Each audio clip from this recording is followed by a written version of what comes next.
our video just got 2.5 million views. And this is a pretty big deal because just over a year ago, we were averaging like 100 views per video. Humble beginnings. So I've been helping my church grow their YouTube channel to now over 38,000 subscribers, and 10,000 of those subscribers came from 1 month. Now, the craziest part about getting our first 1 million view video is it wasn't as hard as I thought it was going to be. Actually, at this point, I've basically created an entire process that we follow again and again to get results like this. And by using it, we've got a video that's 800,000 views, 600,000 views, 500,000 views, and multiple other videos that are all at 300,000 views. So in this video, I'm going to break down the honestly unfair method that we use to get our 2 million view video. It's super simple. It only has 3 steps.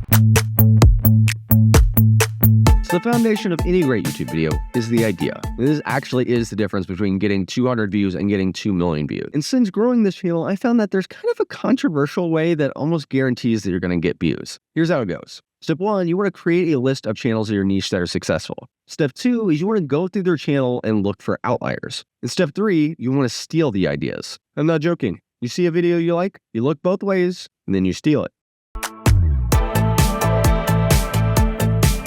Now, once you have your borrowed idea, it's time for some Jedi mind tricks. This is the part where you use psychology to get people to click on your video. We're going to take the idea, deconstruct it, figure out why it was so effective, and then we're going to double down on that. So here's our example. So this video was uploaded 8 months before and almost got 700,000 views. So as I was breaking it down, I wanted to understand why. And here's a few reasons that I came up with. First, and arguably most important, is about Joe Rogan. But number 2, which makes it kind of interesting, is it takes Joe Rogan and puts him next to religion, which usually don't go together. And number 3, that face. Honestly, Joe cannot believe what he just heard, and that makes you want to hear it too. Now, before I show you our example, I will again say that this feels unfair because it is so effective, but I think it illustrates how big of a place YouTube is. Because 8 months later, we made this video. We wanted to make it about Joe Rogan, we wanted to make it even more visual, and we made it more interesting by using the phrase historical evidence. Very similar concepts, but ours still got 1 million views in the first week.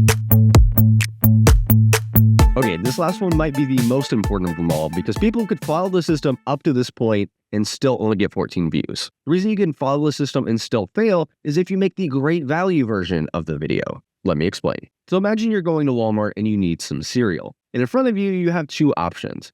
You have Cinnamon Toast Crunch and Crispy Hexagons. And they're running a sale where today they're both $2. Now let me ask you, which one would you get? Unless you're some kind of crazy person, you would probably get the Cinnamon Toast Crunch over the generic if they're the same price. Now, what does that have to do with YouTube?